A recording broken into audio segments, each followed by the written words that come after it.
Hi guys, my name is Michelle. Hope you're doing well. I'm in the woods this morning. I am trying to avoid mud because I don't want to bath Miss Cassie. So this morning I want to cover 4 different topics. They're all related to Summerwell's disappearance. A couple of them are updates, and then I've got a couple of other things I want to talk about. Yesterday I talked about Hunter's interview with Chris McDonough from the interview room. Right at the end of that interview, when Chris asked him if there's anything else he wants to say, he talked about Candice visiting Ali and Hunter's house 2 days after Summer's disappearance. So Summer disappeared on Tuesday the 15th of June, and Candice turned up at Hunter's home on Thursday the 17th of June. And she was behaving suspiciously, so Hunter checked her phone. He took an opportunity to get her phone. She went to the truck for something, and he was able to spend a minute or two checking her phone. Now, a lot of people have thought that Hunter was lying because it seems improbable that Hunter would be able to check text messages on Candice's phone, especially if they'd been deleted. Well, I asked you guys if you've got an Android phone, because I've got an iPhone, and the only way I can get deleted text messages is if I've backed my texts up to iCloud, and then I have to do a factory reset. I've never needed to do it, so it's never been an issue for me. I know Android phones work differently, so I asked you guys if it's possible to recover deleted texts from an Android phone. I've come this way before. I know it's a dead end. I don't know why I do it to myself. Oh, and I also got an answer to what these things are as well. Lots of people have asked me. These are Himalayan balsam. They're everywhere. They are literally everywhere in this local area. Not just in these woods, but just everywhere. And they were introduced in the 19th century, and they're an invasive species. They're non-indigenous to the UK, and they crowd out other plants. So there you go. So thank you for many people who told me what they were, and I looked them up on Google, and they are. So there you go. So lots and lots and lots of people commented when I asked you guys, is it possible to recover deleted texts in a minute or two? Hunter said he checked either Google folders or Google Photos. Can't quite make it out. So I assumed he would have meant Google Drive. And there is a way to recover deleted texts via Google Drive, as long as you've been backing up your phone to Google Drive. Some of you said, yes, it's easy. Some of you said no, so I hope it hasn't screwed up anybody's settings or anything. Some of you said no, but it is possible as long as you have the option kind of clicked on to back up your documents. But you then have to reset it back to a previous version. So it's not a fail-safe, it's not foolproof. Oh, they've gone in the water, and I bet it's muddy. That's pretty bad. Let's go and look at the creek. Yeah, that is pretty muddy.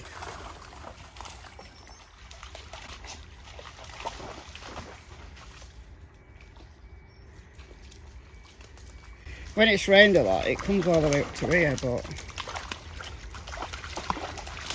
oh dear. Well, so much for avoiding mud.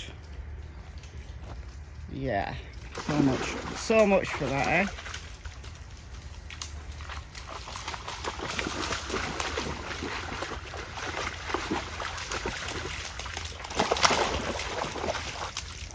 I've got a friend. Somebody's joined me. Come here. Oi, no. No. Oh, I'm well zoomed in. Hello. Terrier. Come on. He was a boy. Better keep her on her leave for a while till he's gone. Shall we climb up the steep side? Shall we do that? Let's climb up the steep side. But there's an easier way, much easier way. So you guys who've got a Samsung phone, and lots of you do, said, Michelle, it's easy. The newer Samsungs, I think it's like newer versions of Android, so I don't think it's necessarily about the age of your handset, it's about what version of Android you've got. I think, I've looked on the Samsung website and I think that's what it is. But you have a recycle bin. So you literally can recover from your internal storage, come on, deleted texts for however many days it keeps them.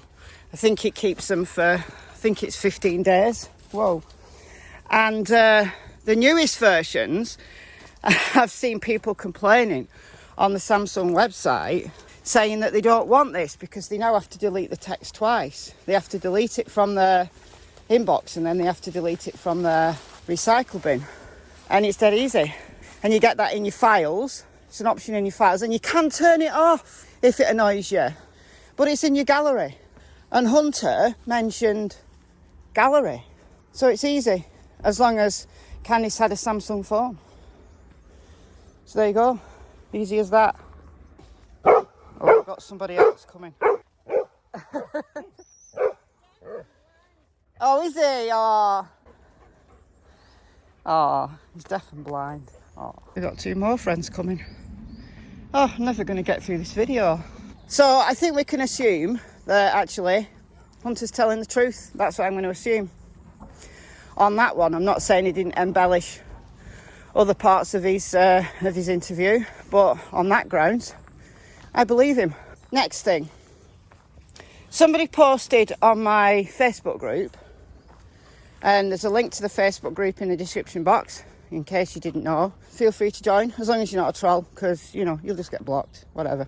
Yeah, someone posted, now I don't know where this has come from, but it's a kind of written out document. So I'll put it on the screen, obviously pause it so that you can read it, or it's in my Facebook group otherwise. This person, whoever wrote this, thinks that Grandma got confused. So she didn't actually mean that they got home an hour and a half after the final video was taken, even though Crime Stories Obsessed was asking specifically about that final video. If she was just scanning her messages, she might have got confused because she said she was there by the flowers and she was there when the video was taken. But it's possible, and I've always said that. You know, in the scenario that I gave you the other day, that could explain this lost time, if they did spend an hour and a half. I'm not going to go into all that again. I've got 2 videos explaining this now, so go and watch those. But it's enough time, if it was an hour and a half from the last video that was taken at the intersection of Murrow Road and Lone Star Road at 3:09 p.m, then it's enough time for Candice to meet Donald in Jonesborough, do a handoff at the time when Donald is alleged to being away from work. It's possible that she was mistaken and she's thinking about the other video. I'd like to know. So if anybody is in contact with Grandma, then could you ask her that question? Because that's just one scenario off the checklist. That's the idea of doing these videos, proposing theories, proposing scenarios. I'm not wedded to any one of them. I'm just putting dots together and saying, could this be what happened? Because somewhere amidst the raft of allegations and the facts we've got, which are scant, is the truth. And this is what TBI will have done, right? You know, scenarios, testing scenarios.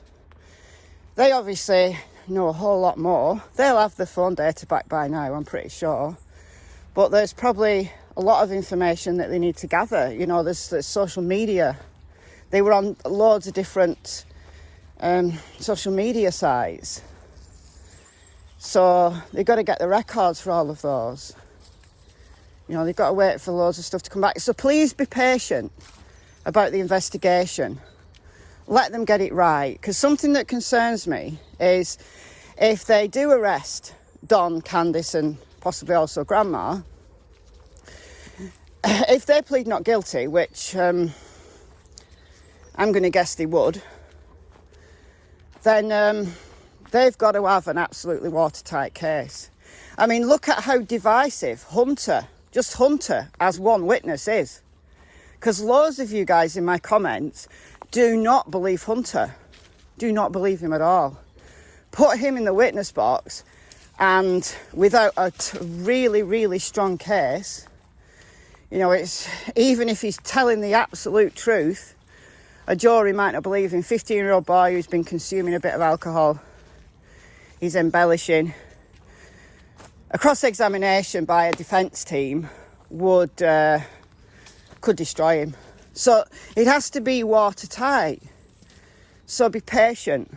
But in the meantime, in exploring all of these possibilities, somebody somewhere might hit upon the truth. And it keeps Summer's name out there. You can jump that. There we go. Keep Summer's name out there, right?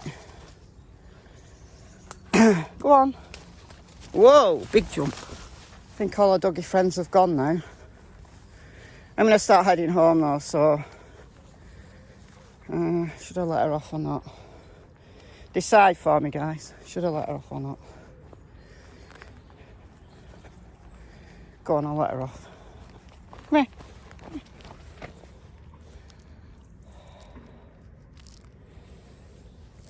Go on. And before I move on, I haven't explored this, but I'm going to. I'm going to do this later today. Just watched a video before I came out by True Crime Commentary, I think that's her name. Got a really interesting video to, again, it's another scenario to explain the 39 minutes. So leaving Hunter's house at 2:30 and then being at that intersection of Murrow Road and Lone Star at 3:09 when it should have only taken like 15 minutes. Yes, they could have got stuck behind a tractor, but 39 minutes, there's possibly an explanation for that. Again, it's just another scenario. So go and watch that video, leave it in the description box. Tell me what you think. Tell True Crime Commentary what you think. And I'm going to explore that as another possible scenario. Two more things I want to discuss just briefly. Trail cams. Were there trail cams at the Wells property? Because we haven't heard anything like this from Donald. I know Crackin Cases have been there filming on the Wells property and have filmed another trail that has never been filmed before but is easily seen, like where the trees are cleared. It seems that the trees are cleared around that area all the time because it's there on Google Maps. But they've walked another trail from the property to the shed. Yeah, there's trails all over that property. Someone could well have crept up. I've discussed the abduction hypothesis at length. I don't believe that was true because I believe it was pre-planned. However, nothing is off the table. But the dog handler, who Natasha Cooper knows, who's been on Natasha Cooper's show, said there were trail cams at the Wells property. So Crackin Cases or whoever else is now talking to Donald, ask him about the trail cams. If there are, well, the chances of somebody creeping up on the property without being seen on the cameras, well, what do you think to that? He'd probably deny it. Hopefully the police will know if there's trail cams, if a dog handler's aware of it, and there's no reason for the dog handler to lie, because she poses the hypothesis that an animal got her. So, yeah, that's just something to mull over, isn't it? Is that caught Donald in another huge, huge lie? I don't know. Finally, very briefly, I'm going to leave a link to an article, again, posted in my Facebook group, but it's a really interesting one, about trafficking in East Tennessee, about families selling their kids for sex. The Lab has got a really good video, I think I mentioned it the other day, on trafficking in Tennessee. So go and check that out as well on the Lab's channel. All right, so I'm going to call it a day here. Hope you're well. I've been Michelle. I'll see you in the next video. And it's goodbye from Miss Tillington and Miss Cassie Springer. Bye, folks.